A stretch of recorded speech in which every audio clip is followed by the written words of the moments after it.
నమస్తే. ఇన్నాళ్ళు నన్ను సపోర్ట్ చేస్తూ, ఎంకరేజ్ చేస్తూ మీ ప్రేమను నాకు అందిస్తున్న ప్రతి ఒక్కరికి కృతజ్ఞతలు. అలాగే ఈ వీడియో కూడా ఖచ్చితంగా మీకు ఉపయోగపడుతుంది. లైక్, షేర్ అండ్ సబ్స్క్రైబ్ చేసి మీ సపోర్ట్‌ని నాకు అందించండి. అలాగే ఈ వీడియో పట్ల మీకున్న అభిప్రాయాన్ని కామెంట్ సెక్షన్‌లో కామెంట్ చేసి తెలియజేయండి. ఇప్పుడు వీడియోని చూద్దాం. నమస్తే. Welcome to our channel. నేను పద్మిని. ప్రస్తుతం మనతో పాటు ప్రముఖ ఆధ్యాత్మికవేత్త, దత్త ఉపాసకురాలు, నారీ సేన ఫౌండర్ శ్రీమతి లతా దత్త గారు మనతో పాటు ఉన్నారు. మాట్లాడదాం. నమస్తే అక్క. నమస్తేరా. ఎలా ఉన్నారు? బాగున్నాను. చాలా రోజులైంది నిన్ను కలిసి. అవునక్క. చాలా రోజులైంది. బాగున్నారా? బాగున్నాను. దిగ్విజయంగా అహోరాత్రులు పూర్తయ్యాయి. యాహ్! చూసాను వీడియో. చాలా బా జరిగింది. చాలా కదా? చక్కగా. హ్మ్. అసలు స్వామి దర్శనం ఇచ్చారు. దాని గురించి ఒక ఎపిసోడ్‌లో తప్పకుండా చెప్పుకుందాము. నెక్స్ట్ ఎపిసోడ్‌లో దాని గురించి మాట్లాడదాం. అయితే ఇప్పుడు చాలా అర్జెంట్‌గా మాట్లాడాల్సిన విషయం ఏంటి అంటే, రేపే శని త్రయోదశి. ఇక ఈ సంవత్సరంలో వచ్చేటటువంటి ఆఖరి శని త్రయోదశిగా ఖచ్చితంగా కన్సిడర్ చేయొచ్చు. సో, శని త్రయోదశి వస్తోంది అంటే ఖచ్చితంగా ఆ రోజున విశేషంగా వినియోగించుకోవటం అనేది మనందరికీ తెలిసిన విషయం. అవును. అయితే అభిషేకాలు చేయించుకోలేని వాళ్ళు కానీ, లేకపోతే వెళ్ళలేని వాళ్ళు ఉండొచ్చు కదా! ఎలా మరి ఇదేమైనా ఆల్టర్‌నేటివ్ ఉంటుందా? లేకపోతే ప్రవాస ఆంధ్రులు ఎంతో మంది ఉన్నారు. సో, వాళ్ళకి ఎట్లా అక్క ఈ రోజున వినియోగించుకోవచ్చు ఒక్కసారి మీ ద్వారా? చాలా చక్కగా అడిగావు పద్మిని. చక్కగా అడుగుతావు నువ్వు మాత్రం ప్రశ్నలు. అయితే ఈ శని త్రయోదశి అనగానే నాకు శని ఏళ్నాటి శని అప్పుడు హనుమాన్‌ని పట్టుకునే కథ గుర్తొచ్చింది. ఇది చెప్పానో మీకు లేదో ఏలినాటి శని జరిగినప్పుడా? నాకు ఏళ్నాటి శని కాదు. హ్మ్. హనుమంతుడికి ఏళ్నాటి శని జరిగినప్పుడు.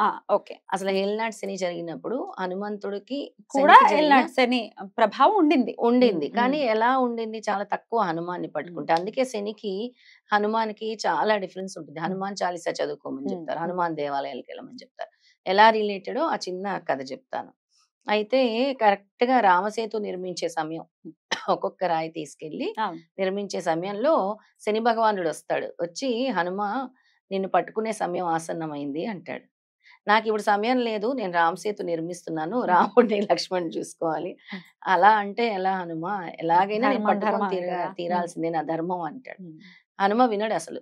వినకపోతే రాముడి దగ్గరికెళ్లి చెప్తాడు. హ్మ్. హనుమని పట్టుకునే సమయం అని. హనుమనే అడగాలి. హ్మ్. హనుమే చెప్పాలి దానికి. నేనెలా చెప్పగలను అంటాడు హ్మ్. రాముడు హ్మ్. తెలివిగా. హ్మ్. అప్పుడు ఎలా నాకు ఒక వారం రోజులైనా నిన్ను పట్టుకోవాలి అని అడుగుతాడు. వారం రోజులు కాదు గదా! ఒక్క రోజు గూడా సమయం లేదంటాడు. హ్మ్. అయినా గాని మళ్ళీ చెప్పినప్పుడు హ్మ్.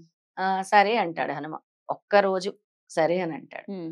ఒక్కరోజు సరే అన్నప్పుడు శనీశ్వరుడు అడుగుతాడు. ఎలా హనుమ నేనెక్కడ పట్టుకోను? నీ కాళ్ళని పట్టుకోనా అని అడుగుతాడు. కాళ్ళని ఎలా పట్టుకుంటావు? నేను ఒక్కొక్క అడుగు వేయాలి గదా! హ్మ్. ఇలా రాయి ఒక్కొక్కటి మోసి అక్కడ సహాయం చేయలేదు కదా! కాళ్ళు ఎలా పట్టుకుంటావు? కుదరదు అంటాడు. హ్మ్. మరి నీ భుజాలనంటే భుజాల మీద రాముడిని, లక్ష్మణుడిని ఎక్కించుకోవాలి. భుజాలు అస్సలు కుదరదు. హ్మ్. హృదయం అంటే హృదయంలో రాముడికి తప్పించి ఎవ్వరికీ చోటు లేదు. చూడలేదు. ఎక్కడ మరి చెప్పాలి? ఇంకెక్కడ పట్టుకోననుమా నిన్ను? నీ శిరస్సు మీద ఎక్కి కూర్చుంటాను. సరే ఎక్కి కూర్చో అంటాడు. హ్మ్. ఎక్కి కూర్చో అంటాడు. ఒక్క రోజే కదా అదంతా.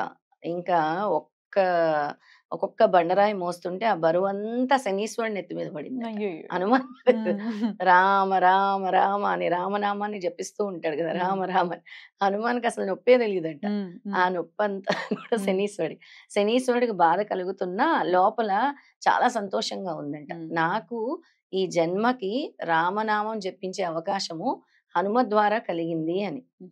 ఇక్కడ మనం తెలుసుకోవాల్సిందేంటంటే, హ్మ్. ఈ నామజపం ఏదైతే గురునామ జపం గాని, రామనామ జపం గాని నిత్యం ఎవరైతే చేస్తారో హ్మ్. వాళ్ళని పట్టుకోవడానికి శనీశ్వరుడు భయపడతాడు. హ్మ్. ఆ తర్వాత ఒక్క రోజు అయిన తర్వాత శనీశ్వరుడు చాలా కృతజ్ఞతలు చెప్తూ హనుమంతుడికి అసలు హనుమ నీ వల్ల నా జన్మ ధన్యమైంది. రామనామము స్మరించే అవకాశం కలిగిందని రాసి శ్రీరామచంద్రుడికి నమస్కారం చేసి చాలా సంతోషంగా వెళ్ళిపోతాడన్నమాట బ్యూటిఫుల్. శనీశ్వరుడు. హ్మ్. 7:30 సంవత్సరాలెక్కడ, హ్మ్. 7:30 ఒక్క రోజు. రోజులెక్కడ, హ్మ్. 1:30 రోజెక్కడ. హ్మ్. 1:30 రోజే పట్టుకున్నాడు హ్మ్. కరెక్ట్‌గా. హ్మ్.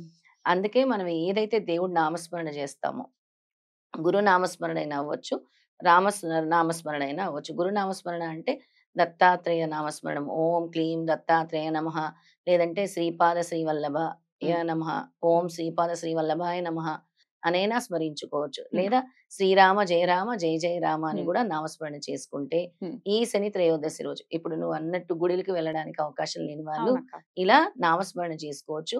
ఇంట్లో చక్కగా నువ్వుల నూనెతో దీపము, అలాగే ఆవ నూనెతో దీపం గూడా వెలిగించుకుంటే చాలా మంచిది. హ్మ్. అలా మీరు 9 దీపాలు ఎలిగించుకోండి. హ్మ్.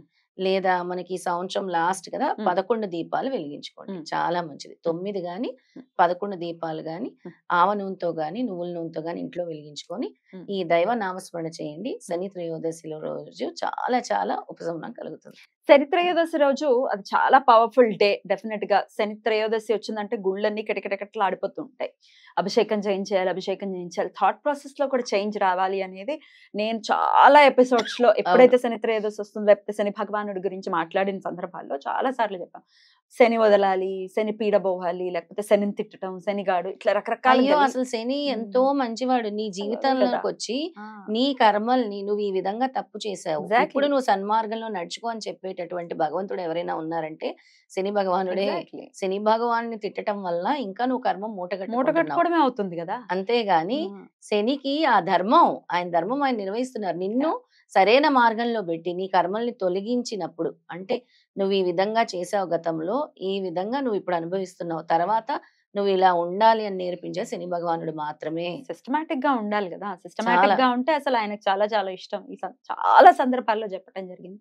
డెఫినెట్ గా చాలా మార్పు. ఇంకా వీళ్ళు ఒక పని చేయొచ్చు పద్మిని. ఇప్పుడు గుడిలు చాలా రష్ గా ఉంటాయి, మేము వెళ్ళలేము అన్నప్పుడు చక్కగా దీపారాధనకి నూనె దానం చేయండి ఆ రోజు. చాలా మంచిది. తీసుకెళ్ళి అక్కడ పెట్టేసేయండి. మీరు లేకపోయినా ఎవరు ఇచ్చారని అనుకుంటారు తర్వాత వాళ్ళు. నువ్వుల నూనె గాని ఆవ నూనె గాని అక్కడ నవగ్రహాల దగ్గర పెట్టేసి వదిలేసి కాలు చేతులు కడుక్కొని ఇంటికి వచ్చేసేయండి. ఇంకా దానికి మించింది లేదు. అద్భుతం. అలాగే పరధర్మంలో ఉన్న వాళ్ళు కూడా చూస్తూ ఉన్నారు. మరి మేమేం చెయ్యాలి, మేము గుళ్ళకి వెళ్ళము, మేము అభిషేకాలు చేయము అని మంత్రాలు చదవము. ఇప్పుడు హనుమాన్ చాలీసా అయితే చాలా విశేషంగా చాలా విశేషంగా హనుమాన్ చాలీసా చేసుకుంటే అసలు శని భగవానుడు ఈ బాధల నుంచి ఉపశమనం, చాలా ఉపశమనం కలుగుతుంది. మరి పరధర్మంలో ఉన్న వాళ్ళు ఎలా? ఎవరికైనా మరి ఆయన ప్రభావం ఉంటుంది, ఆయన అనుగ్రహం ఖచ్చితంగా ఉంటుంది. అనుగ్రహం రావాలంటే పరధర్మంలో ఉన్న వాళ్ళు ఏం చేయాలి? సేవా కార్యక్రమాలు చేయాలి, డొనేట్ చేయాలి. ఆ రోజు శని త్రయోదశి రోజు వాళ్ళకి తగింది పేదవాళ్ళకి ఏదో ఒకటి దానం చేస్తే చాలా వరకు శని భగవానుడికి 2 చాలా ఇష్టం. ఒకటి నడక, రెండోది దాన ధర్మాలు. ఈ 2 చేస్తే ఆయన చాలా తృప్తి చెందుతాడు. ఎంత తృప్తి చెందుతాడంటే అంత తృప్తి. ఇప్పుడు ఏమీ చేయలేని వాళ్ళు నడక మార్గంలో ఎక్కడికైనా ఆ రోజు పొద్దున్నే, శని త్రయోదశి రోజు పొద్దున్నే మీరు నడుచుకుంటూ పోనీ హనుమాన్ దేవాలయానికి, శనీశ్వరుడి దగ్గర లేదంటే శివాలయానికి నడుచుకుంటూ వెళ్ళడానికి ప్రయత్నించండి. అంటే దాదాపు ఒక 2-3 కిలోమీటర్ల పై ఇంకా, అంటే కొంచెం దూరంగా ఉండే గుడికి నడుచుకుంటూ వెళ్తే చాలా మంచిది, చాలా సంతృప్తి చెందుతాడు. అలాగే దాన ధర్మాలంటే రోడ్డు మీద ఉండే పేదవాళ్ళు ఎవరైతే ఉన్నారో ఏదో ఒకటి మీరు డొనేట్ చేయండి. చేస్తే చాలా మంచిది. ఎండాకాలం కాబట్టి బోల్డ్ అని మంచినీళ్ళు చేస్తే జలదానంకి మించింది లేదు. ఎండాకాలం ప్రత్యేకంగా చెప్పాలంటే దోశలు నీళ్లు దానం చేసినా కూడా ఎండాకాలం ఎంతో మంచిదంట. అందుకే అక్కడక్కడ చిన్న చిన్న కుటీరాలు పెట్టి జలదానం కూడా చేస్తూ ఉంటారు.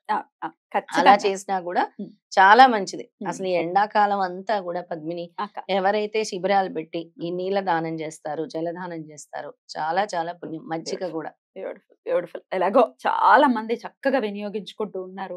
డెఫినెట్ గా ఈ ఆధ్యాత్మిక కార్యక్రమాలు కానీ, సేవా కార్యక్రమాలు కానీ పెరిగాక అబ్జర్వ్ చేస్తే చాలా పెరిగి చాలా చాలా సంతోషం. అలా పెరగాలనే కదా ఇట్లాంటి షోస్ అన్ని చేయటం, ఎంతో కొంత ఐడియా ఇవ్వటం, అవేర్నెస్ తీసుకురావటం డెఫినెట్ గా. మరి రేపటి రోజున ప్రతి ఒక్కరు కూడా వినియోగించుకుని శని భగవానుడి యొక్క అనుగ్రహం ప్రతి ఒక్కరు పరిపూర్ణంగా పొంది నడుద్దాం. రైట్ అక్క, చాలా బ్యూటిఫుల్ గా ఎక్స్ప్లెయిన్ చేశారు. Thank you so very much. నమస్తే.